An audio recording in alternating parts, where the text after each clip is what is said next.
Bonjour à tous et bienvenue sur le podcast « Et si on allait au théâtre ce soir ?» Je suis Sacha et sur ce podcast et sur le site du même nom, je vous donne mes recommandations de pièces à aller voir.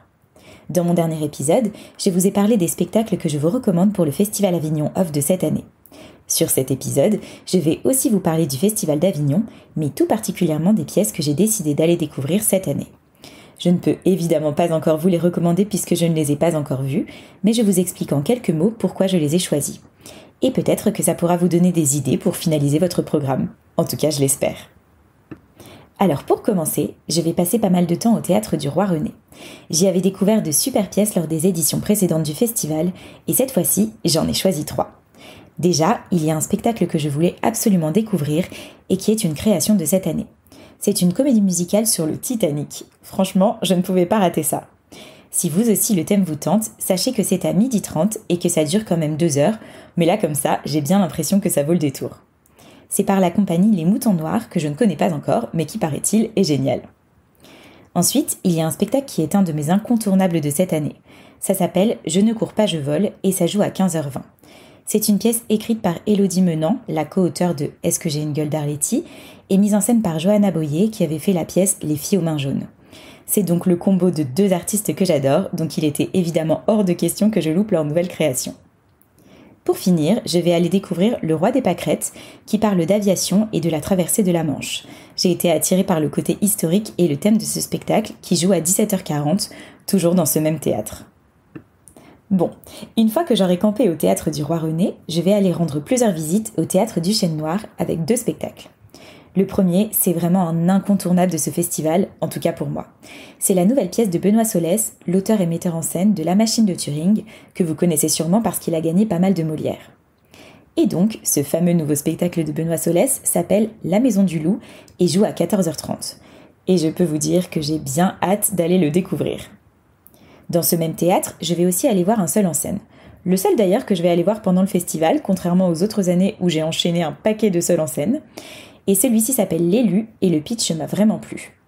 Et au Chêne Noir, c'est quand même des valeurs sûres, donc j'ai pas hésité longtemps. Ça joue à 17h30, donc pile avant l'heure de l'apéro, c'est parfait. Ensuite, je vais passer un peu de temps à la Condition des Soies, qui est aussi un théâtre que j'aime beaucoup et dans lequel je vais aller voir 2 spectacles cette année. Le premier, c'est un spectacle jeune public qui s'appelle Jeu, ça s'écrit J-E-U, je précise, et qui joue à 10h le matin. Ça a l'air super original, c'est avec des sortes de marionnettes et le thème a l'air très émouvant. C'est sur les différences. Donc même s'il va falloir se lever tôt, j'ai hâte de voir ça. Ensuite, j'ai sélectionné un autre spectacle dans ce théâtre qui s'appelle Un démocrate et qui joue à 12h45. Je l'ai choisi parce que le thème a l'air intelligent, c'est sur la manipulation de masse, que ça fait pas mal de temps que ce spectacle tourne et qu'on m'en a dit beaucoup de bien. C'est donc le moment d'aller me faire ma propre opinion. Et je vais évidemment aller faire mon petit tour traditionnel au Théâtre des Béliers. J'adore ce théâtre, c'est vraiment un de mes préférés à Avignon, mais c'est vrai que cette année leur programmation est plus light. Je n'ai choisi qu'un spectacle qui s'appelle Le Bonheur des uns et qui joue à 13h10. Alors là, c'est clairement le pitch qui m'a attirée. C'est une comédie sur la quête du bonheur et je me dis que ça se tente. Et en général, je suis rarement déçue au Bélier. Idem, je ne vais pas rater un petit passage par le Théâtre Actuel avec le spectacle La Dernière Lettre qui joue à 16h35. Je l'ai choisi parce que c'est justement une pièce de la production Atelier Théâtre Actuel. Je suis rarement déçue quand je vais voir des pièces de cette production. Le thème m'a parlé et m'a un peu rappelé le spectacle Le Petit Coiffeur de Jean-Philippe Daguerre dont je vous ai déjà parlé sur le site.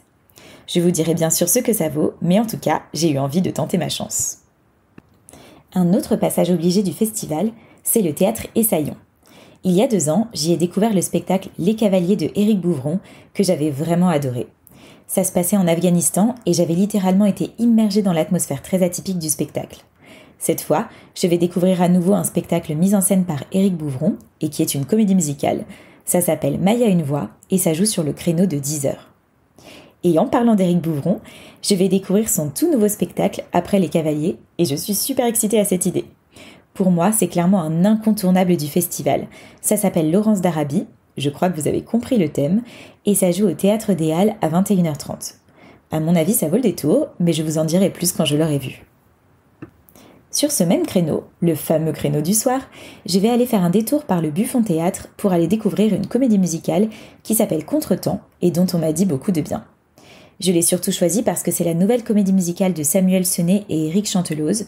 C'est eux qui avaient fait notamment celle qui s'appelle Comédien et qui avait joué à la Huchette il y a quelques années. J'avais adoré, donc je suis super contente de pouvoir découvrir ce nouveau spectacle. Et c'est pas fini. En vrac, je vais aussi aller voir Badine, la nouvelle pièce de Salomé Villiers, d'après On ne badine pas avec l'amour d'Alfred de Musset. Salomé Villiers a aussi mis en scène La Grande Musique, que j'avais adorée et qui joue à Avignon cet été. C'est donc avec plaisir que je vais aller découvrir son adaptation de ce grand chef-d'œuvre du théâtre, et ça sera au Théâtre des Gémeaux à 14h45. J'irai aussi voir un spectacle musical sur l'histoire de France, tout un programme, n'est-ce pas ? Ça s'appelle Allons enfants et ça joue au Capitole à 11h15. J'avais lorgné dessus en 2019, mais je n'avais pas trouvé le temps d'y aller, donc cette fois-ci, c'est la bonne. Pareil, dans les spectacles qui m'ont fait de l'œil en 2019 et que je n'ai pas pu aller voir, il y a M comme Marquise qui joue à l'espace Roseau Teinturier à 10h. C'est sur l'histoire de Thérèse Duparc, comédienne de la troupe de Molière. Je trouve le sujet intriguant, donc je vous dirai si ça vaut le détour. Et puis, j'ai aussi choisi un petit spectacle qui s'appelle Carmin et qui joue au théâtre Au bout là-bas à 17h20. C'est une petite compagnie et pour le coup, c'est vraiment l'histoire qui m'a parlé. Ça a l'air poétique et je sens que ça va me faire pleurer, donc bingo, je vais tenter ma chance. Voilà, je crois qu'on arrive au bout de ce que j'ai déjà programmé, comme ça, vous savez ce que je vais aller découvrir à Avignon. Je ne suis évidemment pas à l'abri d'en ajouter d'autres, puisqu'évidemment, comme tout le monde, je vais me faire tracter à gogo, et le bouche à oreille va très vite pendant le festival. J'espère en tout cas que ça vous aura donné quelques idées. Bien sûr, je vous raconterai tout ça au fur et à mesure, alors restez connectés. D'ici là, si cet épisode vous a plu, n'hésitez pas à mettre une note ou un commentaire sur ce podcast et à le partager autour de vous. N'hésitez pas non plus à suivre Et si on allait au théâtre ce soir sur Instagram et Facebook et à vous inscrire à la newsletter sur le site. Un grand merci pour votre écoute. Je vous dis à très très vite pour un prochain épisode du podcast Et si on allait au théâtre ce soir. Et n'oubliez pas de mettre du théâtre dans votre vie parce que ça la rend plus jolie. Bye bye!